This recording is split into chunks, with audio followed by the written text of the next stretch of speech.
Best-selling author Elizabeth Gilbert has said that if she's not doing this one simple thing, then she is most likely destroying parts of her life, whether overtly or subtly. And I think it's true for all of us.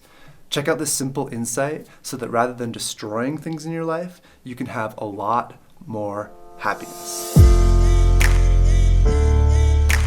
What is up, you amazing human? My name is Ben Hart, and today's video I'm going to be sharing this very simple secret from Elizabeth Gilbert that can have you have a lot more happiness. If you dig this content and want to see more in the future, hit the subscribe button below. And if there's anybody out there in the world that you think might benefit from this video, hit that like button, leave a comment, it'll help them find it. Alright, so for those of you who don't know, Elizabeth Gilbert is a best-selling, renowned author. She's the author of the mega bestseller Eat, Pray, Love, which sold I don't even know how many millions of copies around the world. And she's written a number of other books, including Big Magic, which is where this idea comes from. And Big Magic is a book on creativity, and in it she describes this idea that she noticed about herself was that if she wasn't creating, like actively creating something, it seemed to be the case that she was actually destroying things in her life. So hear that again. If she wasn't actively creating, she was destroying something. And so what does that mean, and how can that land for us? Well, this might not be exactly the way Elizabeth Gilbert would describe it, but what I want to offer is that you are a creator.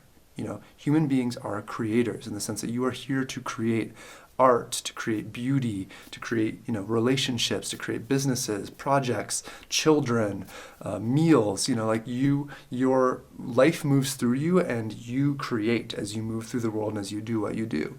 And so many of us, what we actually end up doing is blocking our creativity, blocking the part of us that wants to create, that feels inspiration to make things. And we often think about creativity as just making music or making art, but creativity is in the entire way that you live your life. It's in the way that you decorate your room. It's in the way that you move through your morning. It's in the way that you speak to your girlfriend or boyfriend, or the way that you speak with your children or your parents or whatever. It's in the way that you live life.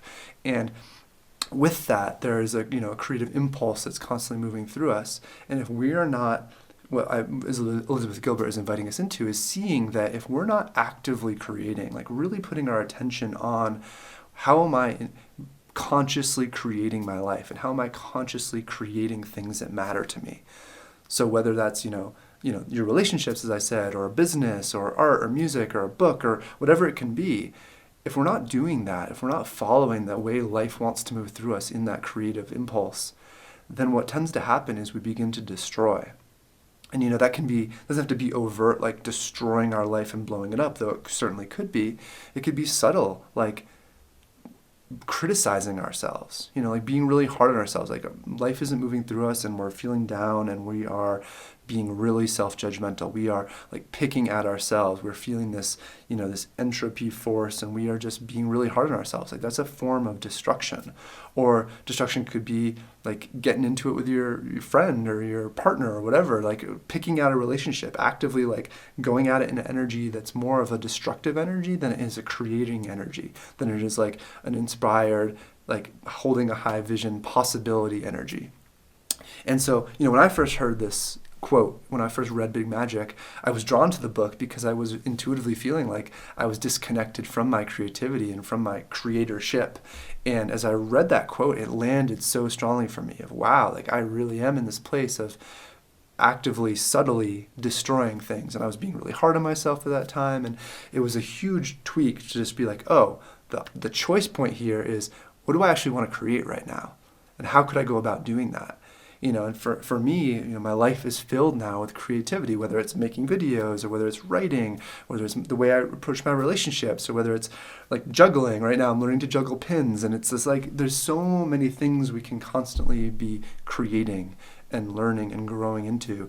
And my invitation to you is to notice where you might be subtly destroying, where you might be subtly picking apart or pulling at things because the energy in you that wants to create isn't being allowed, isn't being directed, isn't just being fully expressed. So, where could you create?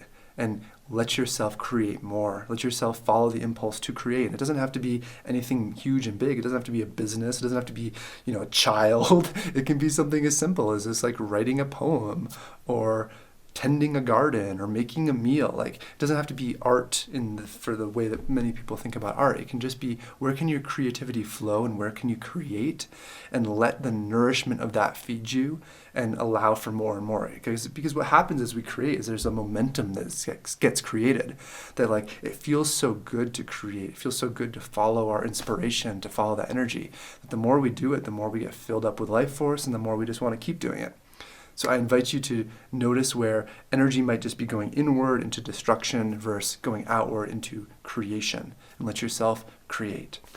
One thing I do want to say, though, about this idea of destruction is I wouldn't want us to hold destruction as bad necessarily. Like in this example, it is about kind of turning in on ourselves, turning in on things that matter to us, and picking them apart and destroying them in a way that might not actually be true.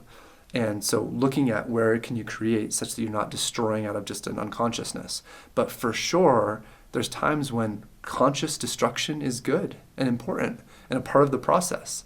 You know, like to build a skyscraper, sometimes they have to destroy what is currently on that piece of land. And, you know, just as like we need to evolve and grow as humans, sometimes we let go of things. Sometimes like things die. Sometimes we molt, and there's this destruction that happens as a new thing is born.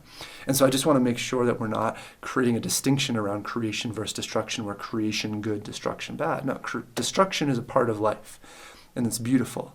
But when it's done consciously, you know, and so many of us, certainly myself, there's times when I'm destroying unconsciously. And what I actually want is to move into creation and to allow creativity to move through me. So my friend, I invite you into creating, seeing your power to, rather than destroy, create in your life in all the ways, from the smallest to the biggest. Let yourself be a creator. Let your days be filled with your creativity. Let yourself experiment with your creativity, see where it wants to go, and enjoy that ride into more and more fulfillment, satisfaction, happiness, nourishment, the whole shebang. All right, if you dug this content, want to see more in the future, hit the subscribe button below. And again, if there's people out there you think might benefit from hearing about this, hit the like button, leave a comment, I'll help them find it. All right, much love. I'm Ben Hart. Bye for now.